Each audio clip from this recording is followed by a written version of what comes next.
Igreja Cristo é Vida, a sua cidade refúgio. Bom dia, André. Bom dia, Pedra que Vive. Bom dia, pastor Rodrigo. Bom dia, pastor Misael. Bom dia, povo de propriedade exclusiva do Deus Eterno. Diga, eu sou propriedade exclusiva de Deus. Confessa com a tua boca. E eu já inicio a minha participação no culto desta manhã, dando glórias a Deus pela libertação do povo da Venezuela. Ontem o ditador Maduro, o sanguinário Maduro, foi preso pelo exército americano e vai mofar numa penitenciária, quiçá condenado à morte. E o povo que viveu anos e anos e anos debaixo de uma ditadura sanguinária, para você ter uma ideia, na Venezuela não tem cachorro mais. O povo teve que comer todos os cachorros de fome. Não tem gato. Comeram todos os gatos. Quantos morreram? Quantos sofreram? Quantos padeceram na mão de um canalha ditador sanguinário? Mas tudo tem um tempo de Deus, e Deus faz tudo no seu tempo. Às vezes até deixa passar um tempo para que a gente olhe, veja, enxergue e se previna para que não aconteça o mesmo conosco. A fila anda. Essa fila da qual o Maduro foi tirado ontem, anda. Você está entendendo o que eu estou dizendo, não está? Ela anda. Ela anda. E tomara que ande rápido. Tomara que ande muito rápido.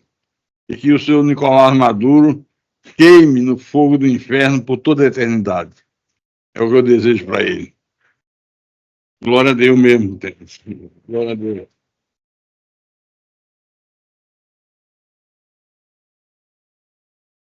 Bom, meus irmãos, o tema da mensagem que Deus permite que eu traga à igreja nesta manhã de domingo é a quarta parte dessa série de conselhos para viver uma vida agradável a Deus. Hoje é o quarto culto. Abra a tua Bíblia em Filipenses capítulo 1. Filipenses capítulo 1, versículo 12 em diante.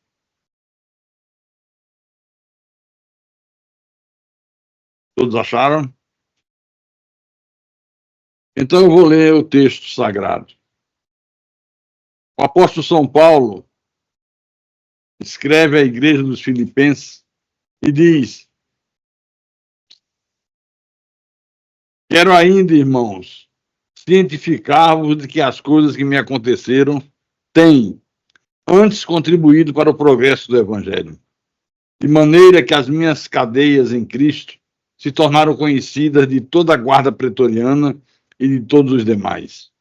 E a maioria dos irmãos, estimulados no Senhor por minhas algemas, ousam falar com mais desassombro a palavra de Deus. Vamos fechar os nossos olhos, curvar a nossa cabeça e orar para que o Espírito Santo nos dê um completo discernimento dessa verdade. Oremos ao nosso Deus agora.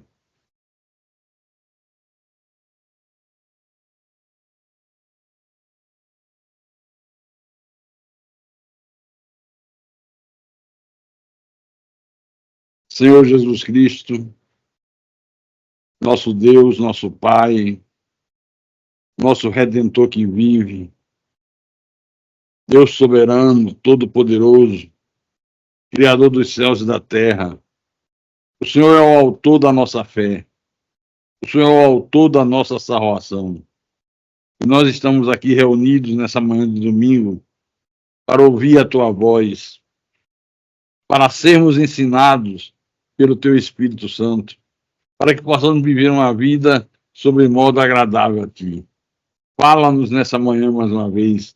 Usa-me como Teu pastor, como Teu servo. Dá-me a sabedoria, a inspiração, o discernimento, para que eu possa proclamar, anunciar as boas novas do reino com verdade. Ilumina os olhos deste homem, desta mulher, deste rapaz, desta moça, para que eles possam compreender aquilo que o Senhor permitiu que seja proclamado nessa manhã de domingo. Eu te peço em nome de Jesus, em nome do Senhor, e que todos que creem digam amém, amém e amém. Diga graças a Deus. Pastor? Oi? Tá sem imagem? Tem como dar uma verificada na sua internet aí, porque tá Não está muito bem, não. Tanto para cá quanto para Recife. Por favor. Não sei se trocar a internet aí. Isso. Você pode sair e entrar, viu? É essa mesma, Carlos, ou é Miranda? Carlos.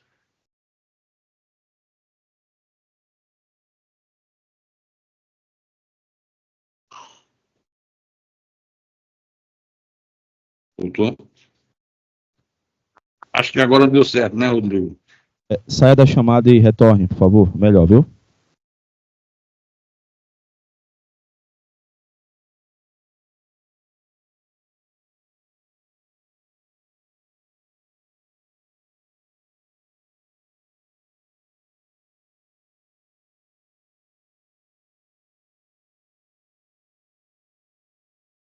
Ok? Ok, Rodrigo? Sem imagem.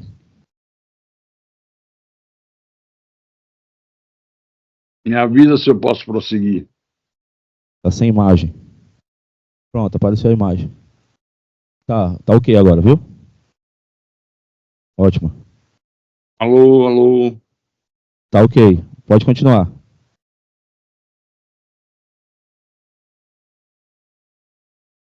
Tá me ouvindo? Tá bom agora, Rodrigo? Me avisa. Tá ok. Tô falando com o senhor. Tá ok.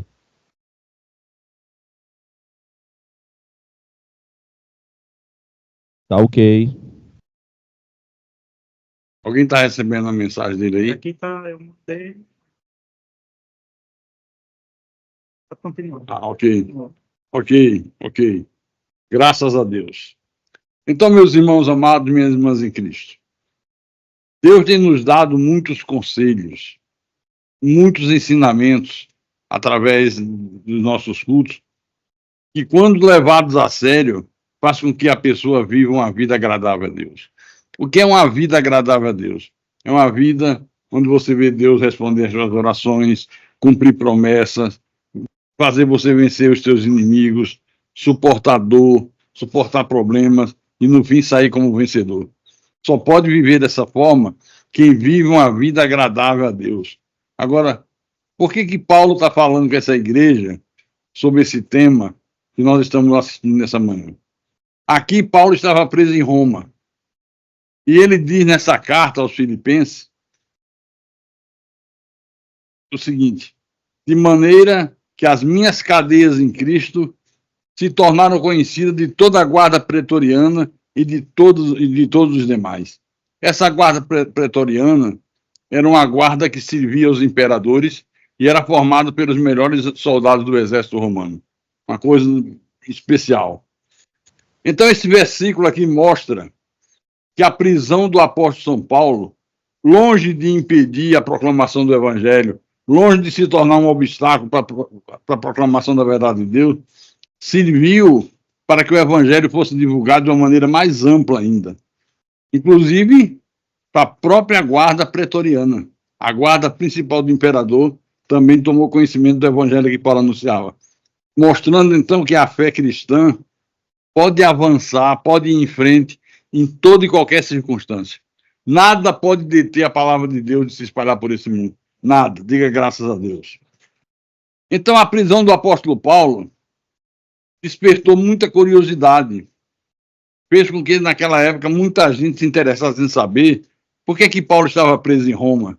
Então, as pessoas perguntavam umas às outras: qual o crime que esse homem cometeu? Esse homem roubou? Não. Esse homem traficou drogas? Não. Esse homem cometeu assassinato? Não. Esse homem deu desfalque no INSS? Não. E por que ele está preso? E alguém disse assim: ele vive pela fé em Jesus, na sua palavra e no seu poder. Por isso que ele está preso. Isso despertou a curiosidade. Olha que coisa interessante. A partir daí, todos queriam saber quem era Jesus, qual era o ensinamento de Jesus que Paulo servia, por que Roma prendeu Paulo. Eu pergunto a você: o que leva uma pessoa a suportar tanta dor, tanto sofrimento na vida, sem reclamar de nada? O que leva? Você suportar tanta dor, tanto sofrimento, sem reclamar de nada. O que é que leva uma pessoa a isso? Só tem uma resposta: a fé, que de uma vez por todas foi entregue aos santos. Então, logo eles tomaram conhecimento de Jesus como o único e soberano Deus. Passaram a entender que Jesus era o Deus todo-poderoso, soberano. Perceba, meu irmão, que Deus usou a prisão do apóstolo Paulo para promover o evangelho. Como é curioso as coisas de Deus, né? Como Deus faz coisas que a gente imagina de uma forma, ele faz de outra. Usa a prisão do apóstolo para promover o evangelho em Roma. Muitos ouviram a mensagem do evangelho e aqueles que eram predestinados por Deus para a salvação creram e glorificavam a Deus. Isso significa que o nosso Deus pode usar as adversidades da vida para expandir a sua palavra, para despertar a fé na vida das pessoas, a fé que de uma vez por todas foi entregue aos santos. Hoje, infelizmente, os estelionatários da fé usam de uma artimanha que é tão diabólica para atrair pessoas com falso testemunho. Você liga uma televisão, está lá um picareta entrevistando pessoas, gente dizendo que ficou rica, que ficou milionária, o outro dizendo que foi curado de câncer, foi curado de AIDS. Não estou dizendo que Deus não possa fazer. Deus pode fazer. O que eu quero dizer é que na maioria desses testemunhos que se ouve por aí, são falsos. Gente que diz que ganhou mansão, o outro diz, eu tenho agora um carro importado, me tornei um empresário de sucesso. Então eles dizem para o povo incauto que isso é possível se a pessoa fizer uma corrente de 12 semanas, dando 10 mil, 5 mil, R$1.000 na fogueira santa de Israel. Se a pessoa der o dinheiro dela, ela vai receber de Deus tudo isso que ela pretende. Essas coisas atraem muitas pessoas. Mas quais são as pessoas que essas coisas atraem? Aquelas que têm uma fé interesseira. Preste atenção nisso aqui. Há pessoas que têm uma fé interesseira, que só visam bens materiais. Nunca se interessam por ensinamentos sagrados, pela verdade sagrada. Se interessam por bens materiais, pela verdade da palavra, não quero nem saber. Pedro, quando escreveu a sua segunda epístola, 2 de Pedro, capítulo 2, versículo 1 em diante. Olha, já naquela época, a coragem do apóstolo Pedro em denunciar essas coisas. Pedro disse assim: assim como no meio do povo judeu, do povo israelense, surgiram falsos profetas, assim também haverá entre vós, na igreja, falsos mestres, os quais introduzirão dissimuladamente heresias destruidoras, até ao ponto de renegar o soberano Senhor que o resgatou, trazendo sobre si mesmos repentina destruição. Agora o versículo 2 é interessante. Isso é revelação de Deus. Olha o que ele fala no versículo 2. E poucos seguirão as suas práticas libertinas. É isso que está na Bíblia? Ah, não são poucos, não? Não. E muitos seguirão as suas práticas libertinas, e por causa deles será infamado o caminho da verdade. Olha o versículo 3. Também, movidos por avareza, o que move essa gente, o que motiva essa gente é a avareza, o desejo por dinheiro, por bens materiais, por riqueza. Movidos por avareza, farão comércio de vós com palavras fictícias. Para eles, o juízo lavrado a longo tempo não tarda, e a sua destruição não dorme. Eu vou mostrar um outro exemplo que vai clarear mais a nossa mente, que está lá no livro de João, capítulo 6, versículo 1 em diante. João, capítulo 6, versículo 1 em diante.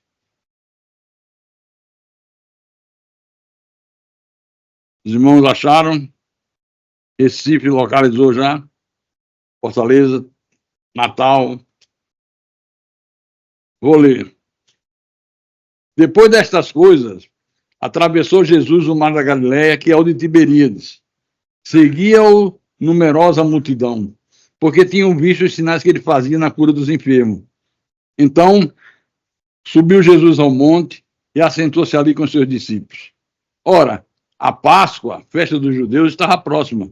Então Jesus, erguendo os olhos e vendo que grande multidão vinha ter com ele, disse a Filipe: onde compraremos pães para dar de comer a tanta gente? Mas ele dizia isso para o experimentar, porque ele bem sabia o que estava para fazer. Filipe respondeu: Senhor, não lhe bastariam 200 denários de pão para receber cada um seu pedaço. Era preciso muito dinheiro, uma quantidade enorme para alimentar quase 20.000 pessoas. Um de seus discípulos, chamado André, irmão de Simão Pedro, informou a Jesus: Jesus, está aí um rapaz que tem 5 pães de cevada e 2 peixinhos. Mas isto, o que representa para tanta gente? É muito pouco. Como é que a gente vai alimentar 20.000 pessoas? Aí Jesus disse a ele: fazei o povo assentar-se, pois havia naquele lugar muita relva, uma grama. Assentaram-se, pois, os homens em número de quase 5.000. Eu falei 20.000, porque no texto fala os homens em número de 5.000. Porque a mulher, naquela época, não contava para nada. A mulher, para vocês terem ideia, era tão ignorada que ela só podia estudar até o 5º ano primário, né? Não podia estudar mais do que isso. Só os homens que tinham esse direito. Eles não contavam mulher como nada. Eu vi que ele fala só dos homens. Mas cada homem, 5.000 homens, mais 5.000 mulheres, mais os filhos. Então, deu em torno de quase 20.000 pessoas. Continuando. Então, Jesus tomou os pães e, tendo dado graças, distribuiu-os entre eles, e também igualmente os peixes quanto queriam. E quando já estavam fartos, disse Jesus aos seus discípulos: recolhei os pedaços que sobraram para que nada se perca. Deus não dá nada a você para você perder com excesso, com consumismo. Deus dá tudo na medida certa. Assim, pois, recolheu os pedaços que sobraram para que nada se perca. Assim, pois, o fizeram e encheram 12 cestos de pedaços dos 5 pães de cevada que sobraram aos que haviam comido. Essa multidão aqui ouviu os ensinamentos de Jesus. Essa multidão viu curas maravilhosas, a multiplicação dos 5 pães e 2 peixes. No dia seguinte, eles foram correndo atrás de Jesus. No dia seguinte, logo, já foram atrás de Jesus. A princípio, parecia que estavam sedentos da palavra, que queriam ouvir mais verdade, que queriam crescer na graça e no conhecimento do Senhor Jesus Cristo. Mas a realidade é que essa gente queria mais pães. Não estava interessado em palavra, não estava interessado em milagres, eles estavam interessados em pães. Leia o versículo 22 em diante. Versículo 22. No dia seguinte, a multidão que ficara do outro lado do mar notou que ali não havia senão um pequeno barco e que Jesus não embarcara nele com seus discípulos, tendo estes partido sóis. Entretanto, outros barquinhos chegaram de Tiberíades, perto do lugar onde comeram o pão, tendo o Senhor dado graça. Quando, pois, viu a multidão que Jesus não estava ali com seus discípulos, tomaram os barcos e partiram para Cafarnaum à sua procura. E tendo encontrado no outro lado do mar, lhe perguntaram: mestre, quando chegaste aqui? Olha que coisa interessante, gente. No dia seguinte procuraram Jesus. Viram que Jesus não estava lá. Cadê Jesus? Cadê Jesus? Na hora ele passou para Cafarnaum, passou para o outro lado do mar. Pegaram os barcos, remaram. É uma distância boa no mar da Galileia, até chegar onde Jesus estava. Quando chegaram onde estava Jesus, perguntaram: mestre, quando chegaste aqui? Qual seria o normal, qual seria a resposta normal que uma pessoa daria a uma pergunta? Cheguei ontem, cheguei hoje. Porque a pergunta é: quando chegaste aqui? Quando vieste para cá? Quando o senhor está? Estamos preocupados com o senhor. Se nós hoje, que somos cristãos, estivéssemos ali, sem o conhecimento de Deus que nós temos hoje, vendo essa multidão chegando, de barco, remando, arriscar o barco virar, morrer gente afogada, eles não temeram nada. nós íamos imaginar que eles todos estavam convertidos. Se nós estivéssemos naquela época lá e víssemos essa multidão se mover, atravessar o Mar da Galileia em barquinhos, arriscavam a vida. Eles não eram pescadores, mas não mediram esforço. Se a gente visse essa cena, nós íamos imaginar que era uma multidão de pessoas convertidas a Deus. Mas o Deus que nós cremos, irmãos, é onisciente, onipresente e onipotente. Ele sonda mentes e corações.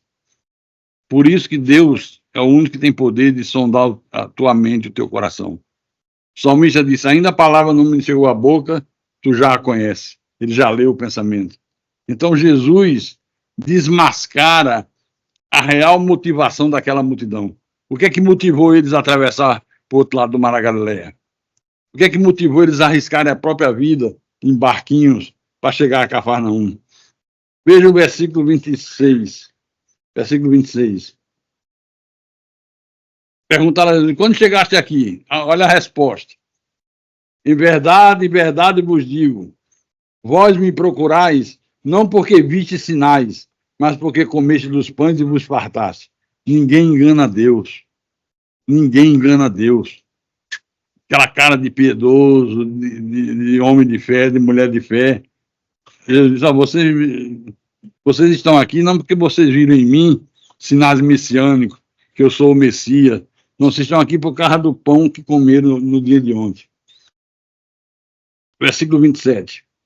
Trabalhai não pela comida que perece, mas pela que subsiste para a vida eterna, a qual o Filho do Homem vos dará, porque Deus o Pai o confirmou com seu selo. Você sabe o que é que Jesus está dizendo aqui? Jesus estava dizendo o seguinte,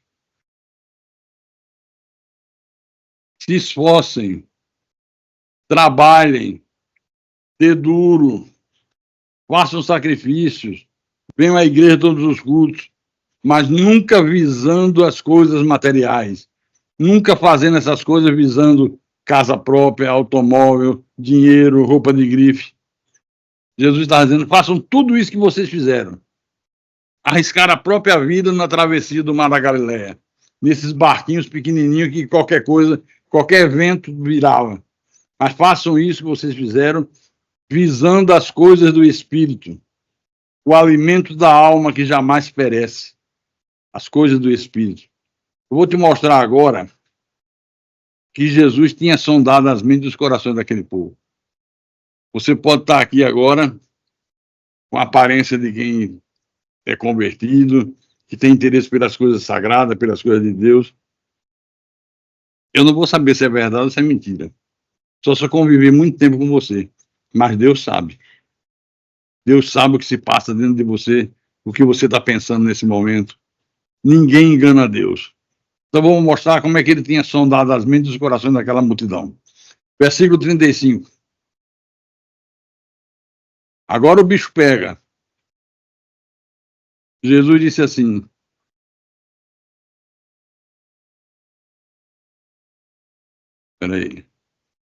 versículo 35. Eu sou o pão da vida. O que vem a mim jamais terá fome. E o que crê em mim jamais terá sede. Porém, eu já vos disse que, embora me tenhas visto, não credes. Mesmo vocês tendo me visto, vocês não creem que eu sou o Messias. Vocês não conseguiram acreditar que eu sou o Salvador prometido.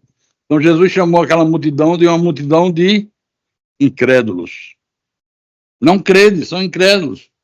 Versículo 37. Todo aquele que o Pai me dá, esse virá a mim. E o que vem a mim, de modo nenhum lançarei fora. Agora Jesus começa a desmascarar a mentira de que o homem tem livre-arbítrio, de que o homem é que decide ser salvo, de que o homem é que decide ser de Deus, de que o homem é que decide a sua vida espiritual. Todo aquele que o Pai me dá, olha só, todo que o Pai me dá, esse virá. Quer dizer que é preciso que o Pai dê. Onde entra o livre-arbítrio? Que livre-arbítrio tem o homem? Não tem livre-arbítrio. Então aqui Jesus começa a desmascarar essa mentira que impera até os dias de hoje. Versículo 38. Porque eu desci do céu não para fazer a minha própria vontade, e sim a vontade daquele que me enviou. Essa expressão desceu do céu significa criado por Deus, gerado pelo Senhor, como foi o maná no deserto. O céu não tem padaria para fabricar maná. Essa expressão significa que foi algo gerado sobrenaturalmente por Deus. Versículo 40. De fato, a vontade de meu Pai é que todo homem que viu o Filho e nele crê tenha a vida eterna, e eu ressuscitarei no último dia. Murmuravam, pois, dele os judeus, porque disseram, eu sou o pão que desceu dos céus. Não entenderam nada. E diziam, não é este Jesus o filho de José? Acaso não lhe conhecemos o pai e a mãe? Como, pois, agora diz, desci do céu? Acharam que Jesus estava ficando louco.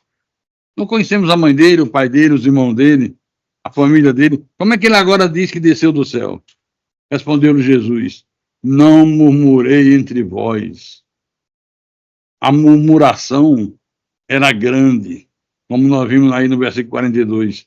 Tudo murmurando, não conhecemos o pai dele, não conhecemos a mãe dele, não conhecemos os irmãos. Como é que agora ele diz, eu sou o pão que desceu do céu? Mas Jesus continuou a destruir a mentira de que o homem tem livre-arbítrio. Versículo 44. Marca aí na Bíblia. Ninguém pode vir a mim se o Pai que me enviou não o trouxer, e eu ressuscitarei no último dia. Olha só. Ninguém pode vir a mim se o Pai que me enviou não o trouxer. Depende do Pai dar, depende do Pai trazer. Por quê? Porque o homem, quando nasce, nasce morto em delitos e pecados. Ele não tem vontade própria. Ele pode dizer, eu quero beber, eu quero usar droga, eu quero me prostituir, eu quero ir para macumba, mas ele não pode dizer, eu quero ir para a igreja. Eu quero ser um cristão. Não pode. Isso aí só é possível se Deus efetuar nele o querer e o realizar. Diga graças a Deus. Versículo 47. Em verdade vos digo, quem crê em mim tem a vida passageira. É isso que está na Bíblia? Tem o quê? A vida eterna. O que é que significa eterna? Para sempre, sem fim. Quem crê em mim tem a vida eterna. Tem, não terá, tem, já tem a vida eterna. Versículo 55. Pois a minha carne é verdadeira comida, e o meu sangue verdadeira bebida. Aí que o pessoal ficou maluco agora. No versículo 56, Jesus disse, quem comer a minha carne e beber o meu sangue, permanece em mim e eu nele. Assim como o Pai que vive me enviou, igualmente eu vivo pelo Pai, também quem de mim se alimenta, por mim viverá. Versículo 58. Este é o pão que desceu do céu, e nada semelhante àquele que os vossos pais comeram e contudo morreram. Quem comer este pão viverá eternamente. Estas coisas, disse Jesus, quando ensinava na sinagoga de Cafarnaum. Agora, versículo 60. Muitos dos seus discípulos, tendo ouvido tais palavras, disseram, dura este discurso, quem o pode ouvir? Dura essa verdade. Ficaram escandalizados, ficaram impactados. Versículo 61. Mas Jesus, sabendo por si mesmo que eles murmuravam a respeito de suas palavras, interpelou-os. Isso vos escandaliza? Vocês estão escandalizados pelo que eu estou ensinando? Que será, pois, se virdes o Filho do Homem subir para o lugar onde primeiro estava? Que será, então, se vocês virem o Filho do Homem, ele, Jesus, para o lugar onde primeiro estava? Onde primeiro estava, como? Presta atenção. Presta atenção, senão você não vai entender isso aqui. Que será, pois, se virdes o Filho do Homem subir para o lugar onde primeiro estava? Onde primeiro estava como Deus eterno, como Deus soberano. Agora ele estava na manifestação de Filho, um corpo de carne, que foi gerado pelo próprio Deus no ventre de Maria. Que será se vocês virem o Filho do Homem, eu, subir para o lugar onde primeiro estava? quando ele estava como Deus Todo-Poderoso. Diga graças a Deus.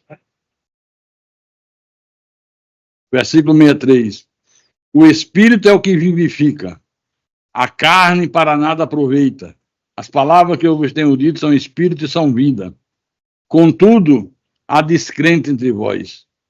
Pois Jesus sabia desde o princípio quais eram os que não criam e quem o havia de trair. E prosseguiu, versículo 65. Por causa disso é que vos tenho dito: ninguém poderá vir a mim se pelo Pai não lhe for concedido.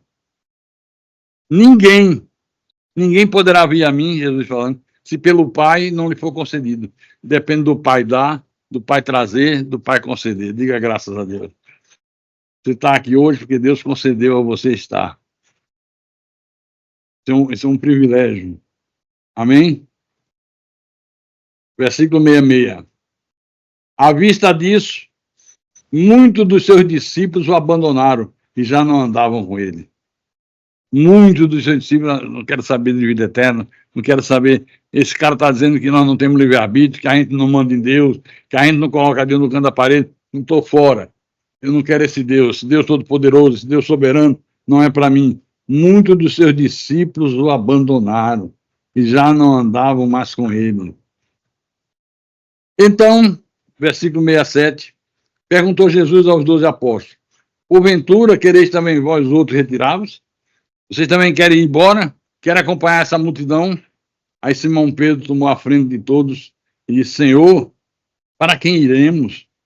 Tu tens as palavras da vida eterna, e nós temos crido e conhecido que tu és o Santo de Deus. Aí Jesus replicou: não vos escolhi eu em número de 12? Certamente que eles responderam que sim. Eu não escolhi vocês em número de 12. Contudo, um de vós é diabo, um de vós é o demônio, um de vós é Satanás. Referia-se ele a Judas, filho de Simão Iscariotes, porque era quem estava para traí-lo, sendo um dos 12. Olha, irmãos, hoje acontece o mesmo que aconteceu nesse episódio aqui do Ministério Terreno de Jesus. Medite junto comigo. Quantos que vão a lugares aí fora, que se diz igreja, mas que não passam de sinagoga de Satanás, gente especialista em atrair para a sua sinagoga aqueles que não querem nada com a palavra, aqueles que não querem nada com a verdade, aqueles que não querem saber de viver uma vida agradável a Deus. Quantos que fazem isso hoje? São especialistas em atrair pessoas que não querem nada com a verdade. Querem riqueza, querem dinheiro, querem uma vida nababesca, mas não querem viver a verdade da palavra.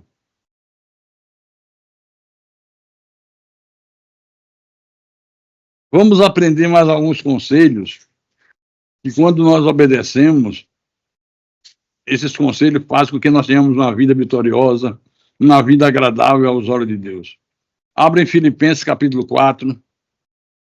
Filipenses capítulo 4, versículo 8 e 9.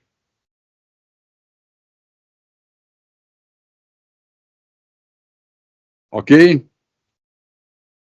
Diz a palavra: finalmente, irmãos, tudo que é verdadeiro, tudo que é respeitável, tudo que é justo, tudo que é puro, tudo que é amável, tudo que é de boa fama, se alguma virtude há e se algum louvor existe, seja isso que ocupe o vosso pensamento. Porque também aprendestes e recebestes e ouvistes e viste em mim, isso praticais, e o Deus da paz será convosco. Um texto bíblico,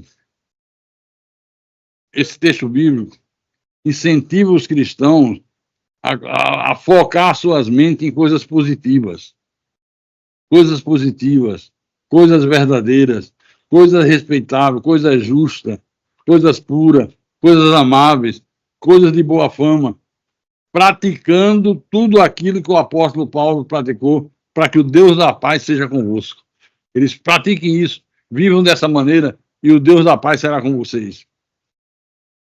Olha, para ficar mais fácil você entender, Paulo aqui está falando de estilo de vida. Está falando de estilo de vida. Aí eu pergunto a você, Qual é o teu estilo de vida? Qual é o teu estilo de vida? Qual é o meu estilo de vida? Às vezes, a pessoa tem o bebezinho, ficou bravo. Às vezes a pessoa tem jeito de cristão, aquele jeitão de crente, louva como cristão, adora como cristão, lê a Bíblia como cristão, mas o testemunho pessoal daquela pessoa é uma desgraça. Está falando de estilo de vida.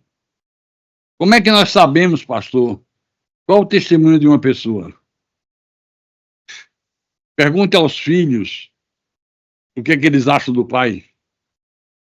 Pai que vai à igreja, tem Bíblia, qual é o estilo de vida que ele tem em casa? Como é que ele vive? Como é que ele se manifesta dentro da sua casa? Qual é o seu estilo de vida? Às vezes, a pessoa tem dificuldade porque não é ensinada. Por exemplo, o marido pergunta à esposa, olhe para a esposa, pergunta ao marido qual é o estilo de vida da mulher dele. É uma mulher piedosa? É uma mulher sábia? A mulher sábia edifica a sua própria casa, mas a estutícia com as próprias mãos a destrói. Pergunta ao marido como é o estilo de vida da tua mulher. É uma mulher mansa? É uma mulher cordata? É uma mulher que honra o marido? Pergunte à esposa qual é o estilo de vida do marido. Pergunte no local de trabalho, aos colegas de trabalho, qual é o estilo de vida dele lá no trabalho. Ah, não, é 100%. Ele não se junta a grupinhos, não se mete em fofoca. A turma está ali numa rodinha, começa a falar pornografia, ele sai, ele mostra que é um homem temente a Deus. Se não for, ele vai dizer, a pessoa zomba dele. Como é que ele tem Bíblia, diz que é cristão, diz que vai à igreja e vive um tipo de vida contrária a Deus. Falando de estilo de vida, diga graças a Deus. Conduta.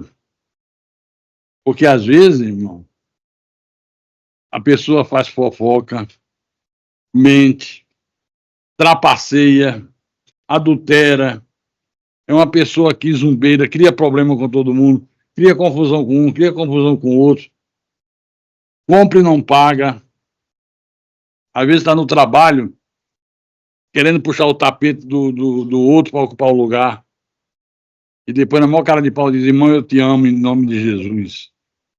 Eu te amo, mas estou puxando teu tapete. Ele está falando de conduta. Por isso que eu digo, meu irmão, a minha vida é o resultado do que eu sou. A tua vida é o resultado do que você é. Vou repetir. A minha vida é resultado do que eu sou. Não é do que eu faço, do que eu sou. A tua vida é resultado daquilo que você é. Nosso testemunho é verdadeiro. Nós não somos hipócritas. Por isso eu exorto você sempre. Pratique o que você tem aprendido aqui nessa igreja. Aqui na Cristo é Vida não tem heresias, não tem doutrinas de homens, não tem tradições mentirosas, não tem um evangelho pervertido. Aqui não se faz comércio da fé. Aqui nós não brincamos de igreja. Para frequentar uma igreja dessa, tem que ser de Deus de verdade, senão não aguenta. Aqui não tem diabolice. Aqui ou você é de Deus ou você é do diabo. Ou você é da luz ou você é das trevas. Não dá para ficar em cima do muro. Aqui não fica em cima do muro. Ou é da luz ou é das trevas. Uma hora a verdade se manifesta. Outro conselho para você viver uma vida agradável a Deus é o seguinte: fique atento aos ataques dos inimigos. Fique atento aos ataques dos inimigos. O diabo e seus demônios estão aí agindo no mundo num corpo de carne. Não um espírito usado, não, num corpo de carne semelhante ao meu, semelhante ao seu. E ele trabalha as 24 horas do dia para impedir que você alcance seus objetivos. É uma luta espiritual, uma guerra espiritual. Então, às vezes você tem o objetivo de fazer uma faculdade e logo aparece alguém para desestimular você. Vestibular é difícil, é muita gente para pouca vaga. Está vendo que você não vai conseguir? Eu tenho uma pessoa da minha família que já tentou 1 milhão de vezes. Olha que banho de água fria, ducha de água fria. Desestimular você, fazer você desistir do teu propósito. Você quer servir a Deus, quer estar presente em todos os cultos. Aí se levanta um mensageiro do diabo e diz: não precisa ir em todos os cultos, isso é exagero. A igreja primitiva se congregava todos os dias. Nós congregamos quarta à noite, domingo de manhã, domingo à noite. E tem gente que acha muita coisa. Talvez você quer ser um cristão verdadeiro, fazer o que Deus manda, frequentar os cultos, não faltar. E vem um cara e diz assim: você pode servir a Deus em casa mesmo. Em casa tá bom, você não tem uma Bíblia, você é a igreja. Não precisa ir aos cultos. Basta assistir pela internet. Não, não, não, não, não. Negativo. O culto é transmitido pela internet para alcançar pessoas que não têm condições de estar conosco aqui. Você não imagina o número de pessoas que se correspondem comigo pela internet, de Rio Grande do Sul, Portugal, Inglaterra, gente que está em Curitiba, São Paulo. Pastor, o que é que eu faço para ouvir essa palavra? Pastor, eu já procurei uma igreja igual essa, não encontro. Pastor, eu queria muito poder congregar com vocês. E nós temos todas as facilidades e às vezes não desfrutamos dela. Você quer dizimar, quer ofertar, e o mensageiro de Satanás vem e diz: não precisa dar oferta. Deus não precisa de dinheiro. Para que Deus quer dinheiro? É verdade, Deus não precisa de dinheiro, não. A Bíblia diz que Ele é o dono de todo ouro e de toda... Fala forte. Ele é o dono de todo ouro e de toda... Você tem temor a Deus? Ama a sua esposa? Vive uma vida sobre modo excelente? E o mensageiro do diabo coloca uma filha de Satanás para envolver você com sedução e fazer você entrar numa aventura de um adultério. São as lutas do dia a dia da vida. Você está com a tua vida certinha. Chega no teu trabalho, o diabo coloca uma... Por isso que eu digo, já disse aqui no outro culto, que as mulheres têm que ser sábias, se ajeitarem, vestirem-se bem, se perfumar.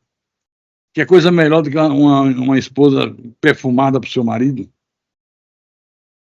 Mas casa, parece que perdeu o encanto. O marido chega do trabalho, tá a mulher com bob no cabelo, ainda usa bob, é o novo, hein? Quando o marido olha assim, e que atrapalho de vida é esse? Vai dormir, o marido já está na cama deitado, lá vem a mulher. Calção de time de futebol e camisa do Fortaleza ou do Ceará. Pode dar certo um casamento desse? Não pode. Vai dormir de calça jeans. Não vai dar certo. Vai ter problemas. Vai ter problemas. São as lutas da vida. Então, se você projeta realizar alguma coisa, pode se preparar que vai ter oposição, vai ter gente do contra, e você tem que ser sábio para não se deixar induzir ao medo, ao fracasso. Tem que ser sábio. Não se deixe induzir ao medo e ao fracasso. Isso aqui é coisa muito séria, meus irmãos. Eu pergunto a você, qual é o objetivo do inimigo? Você sabe responder? Qual é o objetivo dele? Primeiro é fazer você parar o que você está fazendo. Você está fazendo, tem um grande propósito, está trabalhando, está apostando naquilo, que aquilo vai dar certo. O diabo vem de lá num corpo de carne e cria uma situação para fazer você parar o que você está fazendo.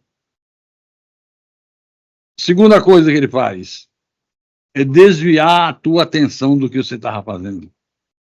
Bota você focar em outra coisa. Terceira coisa é tirar você do território dele, do território de Deus, e levar para o território dele. Lá é mais fácil dele te destruir.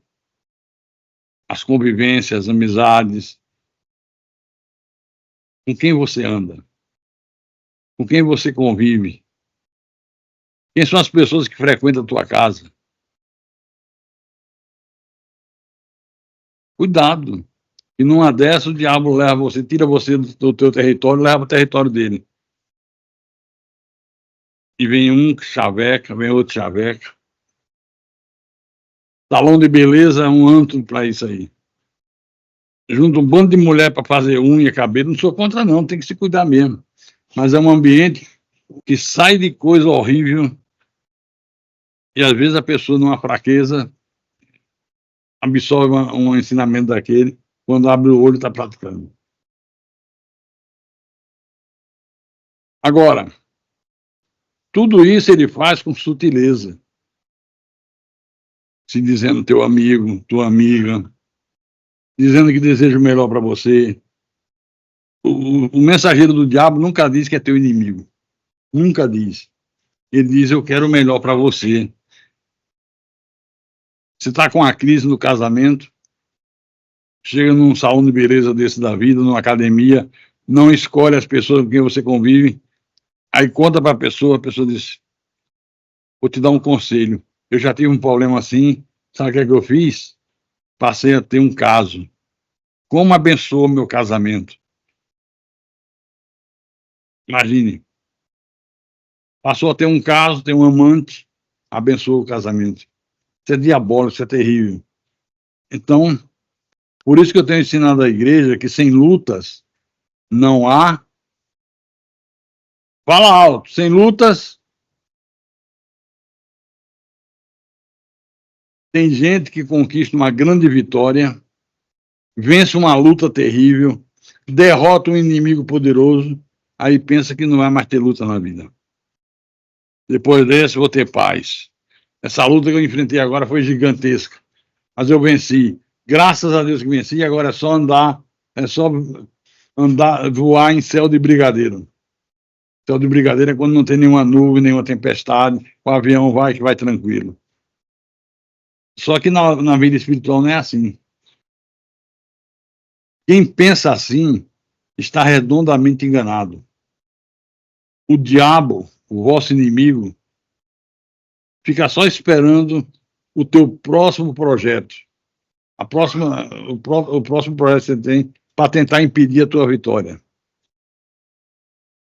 Não tem uma igreja nesse país que exorte tanto o povo a estar preparado para as lutas. Se você enfrentar uma luta e perder, é porque você não entendeu nada. E falta de aviso não foi. Falta de ensinamento não foi. Agora, marca aí Lucas capítulo 4, versículo 13. Lucas capítulo 4, versículo 13. Você lembra da tentação de Jesus no deserto, né? Então diz assim: passada que foram as tentações de toda sorte, apartou-se dele o diabo até momento oportuno. Passada que foram as tentações de toda sorte de tentações Jesus sofreu, o diabo se apartou dele até um momento oportuno. Apartou-se dele até uma nova oportunidade. Perdeu a parada ali, ele fica aguardando, quero ver qual é o próximo projeto. Quero ver qual é o próximo passo que essa pessoa vai tomar. Você cria um novo projeto, ele parte para cima para atrapalhar. Cuidado com isso. O diabo faz pressão psicológica, imputa medo, porque o medo faz você desistir. Se você tiver medo, você desiste. Então o diabo imputa medo. Você planeja montar um negócio, qualquer negócio que seja. Aí o diabo manda um mensageiro dele e diz assim: olha, se fosse você, não fazia isso não. Porque eu conheço uma pessoa que fez, teve um prejuízo grande. Olha a dúvida que já colocou na tua mente. Eu, se fosse você, não fazia. Seja qual for o projeto, ele vem colocar medo. Cuidado que você pode perder tudo que você tem. Cuidado que o prejuízo pode ser grande. Uma pressão psicológica violenta. Se você deixar o medo te possuir, você não conquista nada. Se deixar o medo te possuir, você não conquista nada. Eu vou mostrar alguns versículos onde Deus manda não ter medo. Abre em Josué, livro do profeta Josué, capítulo 1, versículo 9. Marca na Bíblia. Não te mandei eu? Esforça-te e tem bom ânimo. Agora olha a palavra. Não temas. Não temas, não tenha medo. Seja o gigante que for, não temas. Nem te espantes, porque o Senhor teu Deus é contigo. Diga graças a Deus. Isaías 41, 10. Isso é Deus falando. Isaías capítulo 41, versículo 10. Não temas. Está vendo a preocupação de Deus? Não tenha medo, porque eu sou contigo. Não te assombres, porque eu sou o teu Deus. Eu te fortaleço e te ajudo e te sustento com a minha destra fiel. Graças a Deus. Não temas. Se você tiver medo, você nunca vai conquistar os seus objetivos. Se você não lutar, não vai conquistar a vitória na sua vida. Sem lutas, não há vitória. Sem luta não há vitória. Tem que lutar. Então não tem mais nada. Deixa falarem mal de você, deixa te caluniarem, deixa zombarem da tua fé, porque a vitória final será tua. A promessa é para você que crê. Marche para o alvo, continue firme, guarde a fé, que é o que Deus espera dos seus filhos. Eu teria muita coisa ainda para falar, mas o tempo está indo rápido demais, né?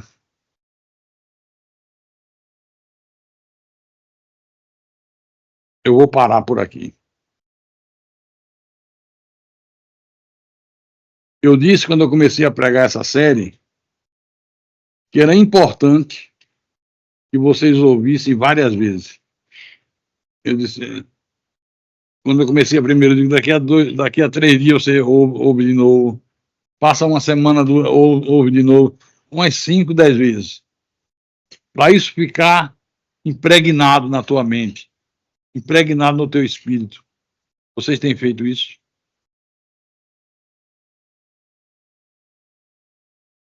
Está esperando quem fazer? Gente, isso é coisa séria.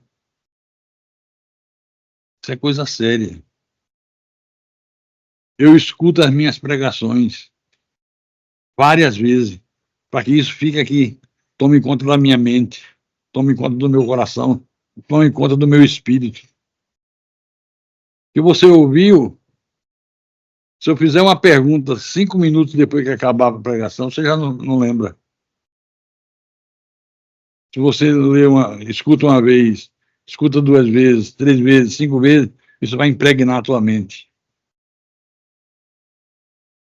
Estão esperando o quê para fazer isso? Eu não posso fazer por você. Se eu pudesse, eu faria. Mas Deus não quer assim. Por exemplo, quem está com sede aí? Está meio calor hoje, né? Quem está com sede? Sede normal. Ninguém tá. Tá? Simone tá. Quem mais tá? O irmão lá atrás.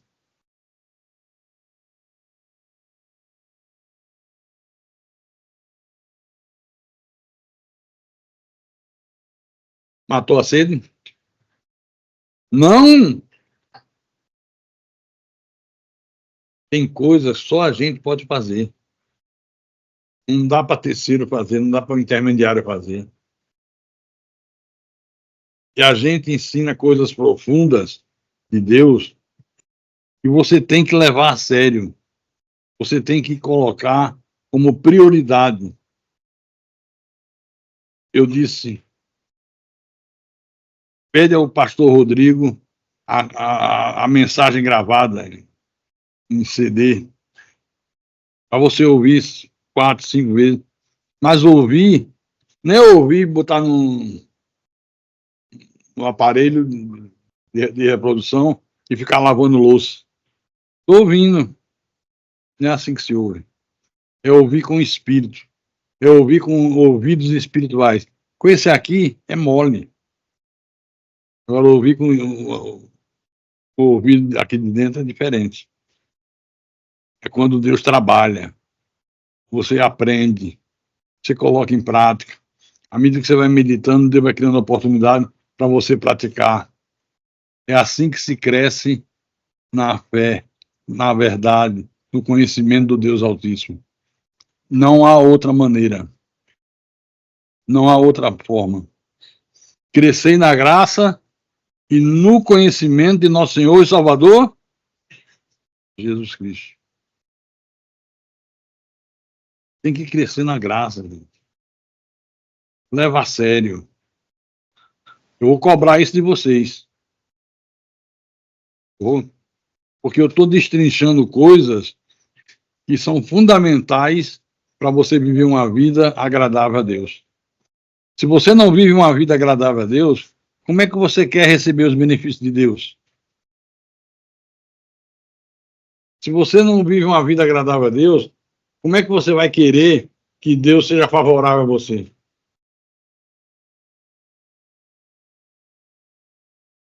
Não pode. Ou nós cremos ou nós não cremos. Não pode ficar em cima do muro.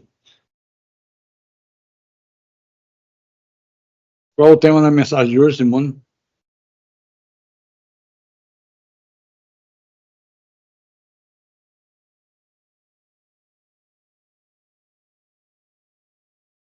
Mais ou menos. Qual é o tema da mensagem de hoje?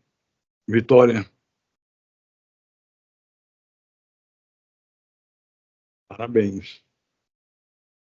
Essa é a terceira mensagem. Amém? A quarta. Uma pegadinha.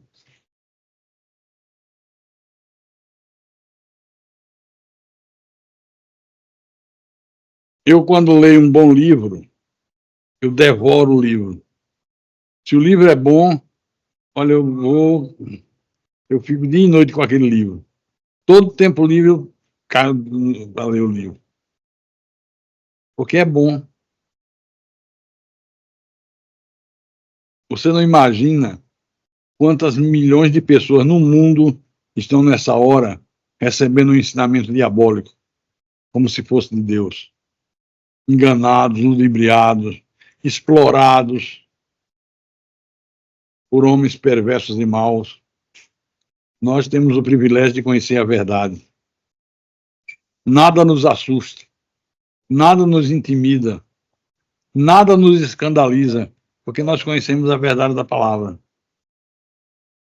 Agora é preciso fazer da maneira certa. Na minha época de estudo, eu tinha um método para estudar. Eu tirava 10 praticamente em tudo. Eu estudava. Qual era o método que eu usava? Eu ia para a aula, levava um bloco de rascunho e eu copiava a aula toda no rascunho. Se o professor fazia atim, eu atim. Botava o atim lá. Eu fazia tudo. Quando chegava em casa, almoçava, tirava um cochilo, acordava, sentava na mesa, passava limpo. Escrevia no outro caderno, que era letras azuis e letras vermelhas. eu brincava de tirar nota 10.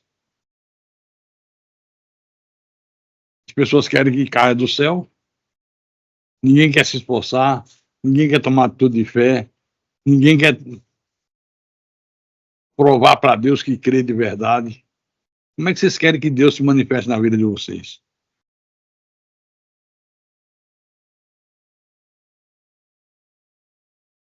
Bom, providencie, Simone. Veja quem são os irmãos que querem, liga para o pastor Rodrigo, lá em Fortaleza, e diz a ele: eu quero tantos CDs. Ele prepara, manda para cá. Os de Recife, façam a mesma coisa. Os de Fortaleza, procura o pastor Rodrigo, ele vai preparar a cópia para você ouvir várias vezes. Quando se ouve várias vezes, fica gravado.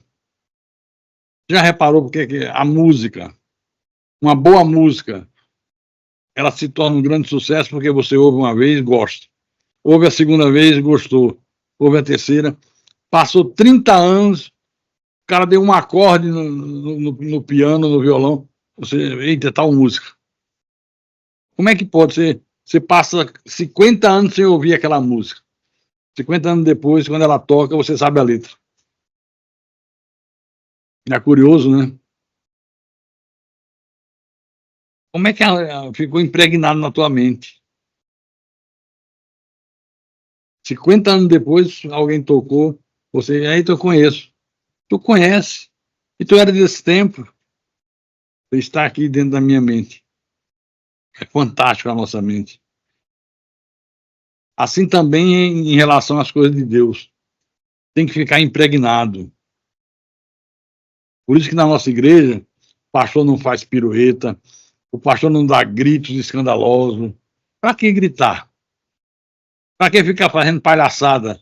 De vez eu vi na televisão o cara, metralhador para matar demônio. E ele estava matando os demônios. E tem gente que acredita nessas barbaridades. Não pode. Amém, irmãos? Então, você que crê, diga: Senhor, repita comigo: Senhor, eu te agradeço pela oportunidade de aprender a tua palavra com verdade, para que eu possa te servir da maneira certa, da maneira que o Senhor quer ser servido, e não da maneira que eu quero servir. Obrigado, meu Deus, porque o Senhor me predestinou em amor. Escreveste o meu nome no livro da vida do Cordeiro, desde antes da fundação do mundo. Eu amo a tua palavra. Eu amo a tua verdade. Eu amo o conhecimento de Deus. E quero, nesse novo ano que se inicia, sentir um desejo ainda maior de aprender de Deus.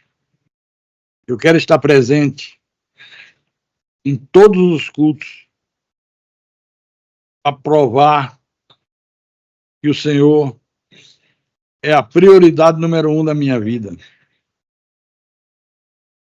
Eu quero louvar o teu nome, adorar o Senhor, não só na hora do culto, mas adorar e louvar o Senhor com o meu comportamento lá fora no mundo, no meu local de trabalho, na minha casa, no relacionamento com os vizinhos, nos meus negócios, para que tudo isso seja para a honra, louvor e glória do nome de Jesus. Diga graças a Deus. Dê uma forte salva de palmas.